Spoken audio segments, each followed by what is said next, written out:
సాయి కృష్ణ వంటి వారికి జరుగుతున్న సంఘటనలు చూస్తూ ఉంటే రాష్ట్రంలో ఎంతటి అరాచక పాలన జరుగుతుందో ఊహించడానికి కష్టంగా ఉందని ప్రజాస్వామ్యవాదులు, వివిధ రాజకీయ పార్టీ నాయకులు అన్నారు.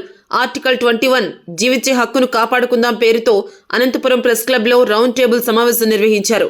ఈ కార్యక్రమంలో మాజీ మంత్రి శైలజనాథ్, బీసీ నేత రమేష్ గౌడ్తో పాటు వివిధ రాజకీయ పార్టీల నాయకులు, మానవతావాదులు, ప్రజాస్వామ్యవాదులు, ప్రజాసంఘ నేతలు పాల్గొన్నారు. కృష్ణలంక సిఐ నాగరాజు ఘటనతో పాటు ఆంధ్రప్రదేశ్ రాష్ట్రంలో ఎస్సీ, ఎస్టీ, బీసీ, మైనార్టీలపై పెరుగుతున్న దాడుల గురించి చర్చించారు. ఈ సందర్భంగా శైలజనాథ్ మాట్లాడుతూ అసలు ఎవరికిష్టం వచ్చినట్టు వారు శిక్షలు వేసుకుంటూ పోతే ఇక రాజ్యాంగం ఎందుకని ప్రశ్నించారు.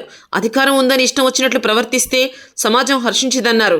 మరోవైపు రమేష్ గౌడ్ మాట్లాడుతూ నేను అనుభవజ్ఞుణ్ణని, తెలివైన వాణ్ణి అని చెప్పుకునే చంద్రబాబు పాలన ఎన్ని అరాచకాలు జరుగుతూ ఉన్నాయో ప్రజలందరూ చూస్తూ ఉన్నారన్నారు. ఒక వ్యక్తి తప్పు చేస్తే శిక్షించేందుకు చట్టాలున్నాయన్నారు.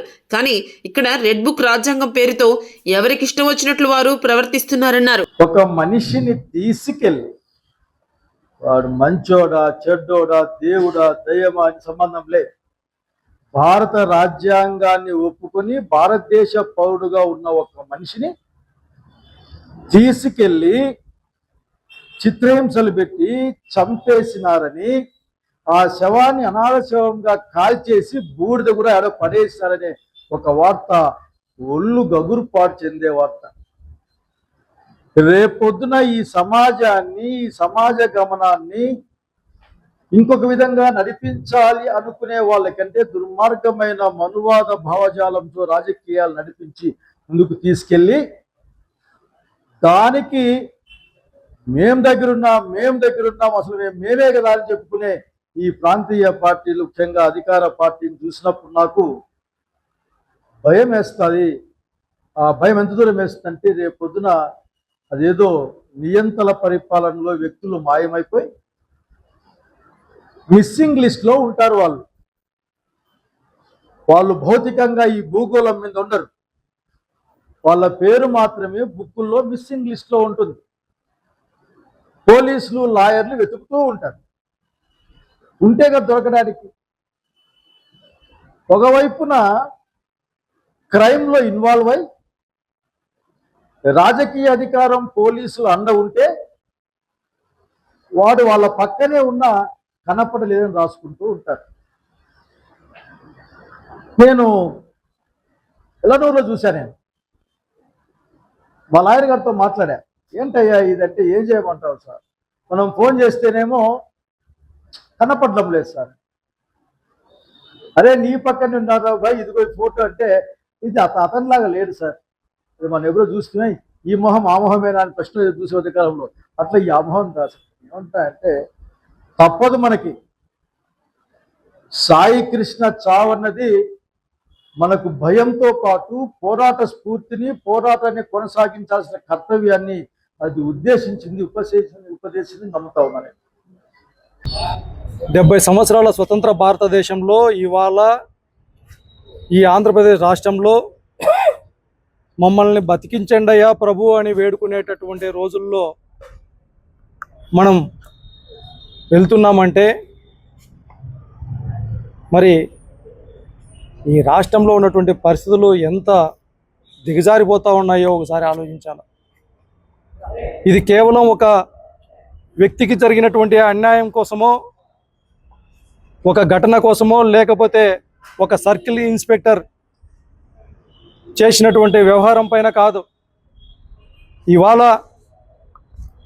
ప్రజల ఓట్లతో భారత రాజ్యాంగం ద్వారా అధికారంలోకి వచ్చినటువంటి వ్యక్తులు పరిపాలించేటటువంటి పరిపాలన పైన,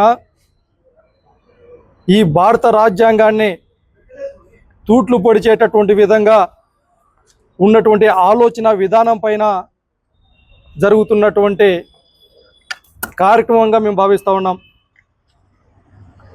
చూస్తూ ఉన్నాం ఈ 2 సంవత్సరాలుగా ఈ రాష్ట్రంలో ప్రతినిత్యం ఏదో ఈ రాష్ట్రం గురించి విజనరీ అన్నారు, స్వర్ణాంధ్రప్రదేశ్ అన్నారు, 40 సంవత్సరాల అనుభవం అని చెప్పారు. మరి ఎందుకు నిత్యం ఈ విధంగా సాధారణమైనటువంటి వ్యక్తులు చంపబడుతూ ఉన్నారు? ప్రశ్నించేటటువంటి గొంతును నలిపేస్తూ ఉన్నారు.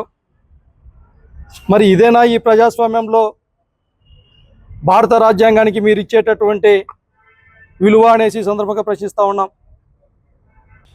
ముఖ్యంగా గత నెలలో జరిగినటువంటి క్రాంతి కుమార్ ఆత్మహత్య అయితేనేమి, అదేవిధంగా సాయికృష్ణ అయితేనేమి, నిన్న జరిగినటువంటి గంగమ్మ విషయం అయితేనేమి, వీటన్నిటి మీద చాలా బాధాకరమైన సంఘటనలు ఇవన్నీ. రాష్ట్రం ఎటువైపు పోతుందని చెప్పేసి ఈ వర్గాలన్నీ భావిస్తున్న సందర్భంలో ఈ రాష్ట్రంలో రాక్షస పాలన నడుస్తూ ఉంది, ప్రజాస్వామ్య పాలన అంతమైంది అని చెప్పడానికి ఏడుగురాల పల్లె నుంచి తీసుకుని నిన్న కర్నూలులో జరిగినటువంటి గంగమ్మ సంఘటన వరకు అనేక సందర్భాల్లో మనం చూస్తున్నాం. వీటన్నిటికీ ఎక్కడోసారి పులిస్టాప్ పడాల్సిన అవసరం అయితే ఉంది. దీని అన్నింటి కూడా మన రాష్ట్రంలో పులిస్టాప్ పెట్టడానికి అన్ని వర్గాల వారు, ఎస్సీ, ఎస్టీ, బీసీ, మైనార్టీ వర్గాలు, ప్రజాస్వామ్యవాదులు, మేధావులందరూ కలిసి రేపు నెల 5వ తారీఖున పెద్ద ఎత్తున ఒక బహిరంగ సభ, అదేవిధంగా అంతకుముందే సంతకాల సేకరణ, దాని తర్వాత ఒక ర్యాలీ నిర్వహించాలని చెప్పేసి ఈరోజు ఇక్కడ విచ్చేసినటువంటి ప్రతి ఒక్కరు కూడా డిస్కషన్ చేయడం జరిగింది. ఇంకా ఒకసారి అంతా కూర్చొని మాట్లాడుకొని ఈ కార్యక్రమాన్ని ప్రకటించి ఎలా చేయాలి, ఏ విధంగా చేయాలి, ఎక్కడ చేయాలనే విషయాల్ని మరి పెద్దలు అందరూ కూడా ఇక్కడ ఉన్నారు, వాళ్ళందరూ కూడా తెలియజేస్తారని చెప్పి సందర్భంగా తెలియజేసుకుంటున్నాను.